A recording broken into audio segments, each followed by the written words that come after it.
Here's 5 minutes or so on Roman taxation. In the Republic, there was no income tax on Roman citizens. However, they would have to pay tax on property, specifically land that they owned. After 167 BCE,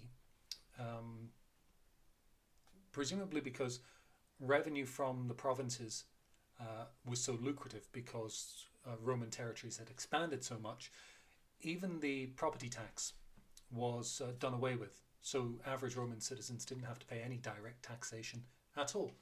They did have to pay tax indirectly. The two on the screen are worth knowing about. The first one, Portoria, 2.5% customs tax on goods going into or out of Roman territory. And the Aesaxorium, which was sort of a tax on being single, which is really strange to our ears, but the intention behind it was to encourage more people to marry. It is worth looking that one up in greater depth, but for our purposes it's enough to know that there was tax on being single. Augustus introduced a number of taxes of his own. The Vicesima Hereditatium, which is tricky to say, was a 5% inheritance tax. But it wasn't applied to close relatives. So if your father died, you didn't have to pay the inheritance tax. But if you inherited from a distant relative, then you would have to pay 5% to the Roman state.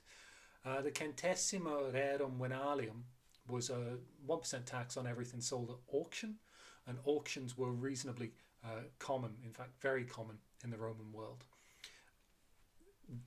That did not include taxation on slaves, which was covered in the next one, which I will try and pronounce correctly, Quinta et Vicesima Venalium Mancipiorum, which was 4% tax on selling slaves. So still no direct taxation under Augustus, but more indirect taxes. In the Roman provinces during the Republic, taxation was a bigger issue because the majority of taxes came from the provinces because so few Roman citizens were paying direct tax themselves.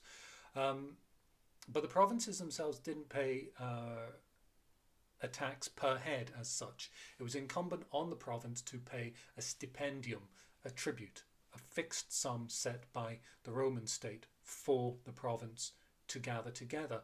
Each district within the province would raise the money however they saw fit, and that payment was made to the province's quaestor.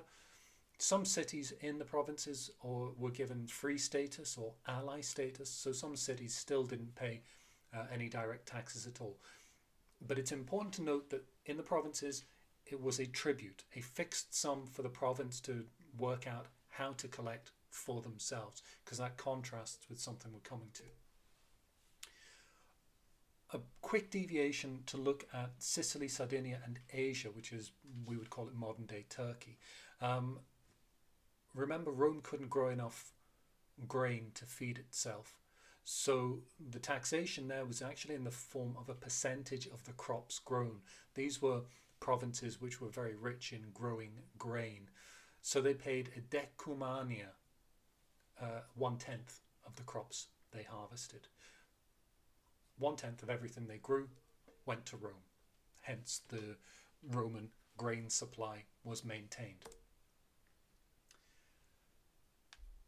Collecting tax is tricky in the ancient world. So I'm going to stick quite closely to the slide in front of us here. Taxes would vary in size, and they were not collected by the governor's staff. They would be collected by private tax companies, and these companies would buy the contract to collect all of the money at auction. These contracts were sold by the censors at auction in Rome, and each contract would run for 5 years. So the governor, say for example, he expects 5 million sesterces per year from his province. Instead of collecting that for himself, he tells the publicani, the tax collectors who have the contract now, he expects 5 million. The publicani then have the responsibility to go and collect that sum. They take on all the risk. If a province is having a bad harvest and the citizens of the province simply don't have the money, then they can't collect the 5 million that the governor expects. The publicani need to make that up out of their own pocket. So in some cases, tax collectors actually make a loss on the tax they're supposed to be collecting. But the other side of the coin is also true. If the contract is to collect 5 million sesterces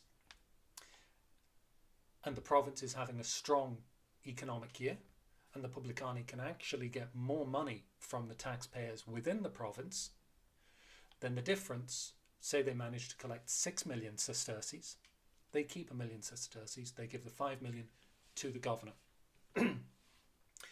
This means that the governors can be sure that every year they're going to get a certain amount through taxation. The publicani, the tax collectors, might collect more than that, but the province will produce a set level of taxation, which means that the province can financially plan. But there are problems. Some governors would extort the population, demand more money than was necessary, to the extent that a court was established in Rome specifically to prosecute corrupt governors. Governors very often saw the role of governor, or rather the position of governor, as an opportunity to recoup money that they'd spent in climbing the cursus honorum. Remember that you could only be a governor if you had served at the upper level of that run of offices. And to get up that run of offices, you had to spend a lot of money. So some governors saw their governorship as the opportunity to make back the money they'd spent. So they would extort the provinces. Under Augustus, independent wealth through politics was less possible, simply because the governors became more directly employees of the emperor. Their advancement depended on their competence, their efficiency, and their loyalty. And they had less opportunity to act as an individual to accumulate wealth for themselves. To that end, Augustus actually made a couple of reforms with regards to taxation. There were 2 direct taxes from the provinces. The first one, the tributum soli, a land tax, was introduced, but also a tributum capitis, a poll tax. That's a tax on every person who is eligible to pay tax. He also instituted regular censuses, regular counts of the population, to make sure that what he was asking of the province in terms of tax revenue was not excessive. So he actually implements a number of systems to make taxation fairer, to make extortion less possible.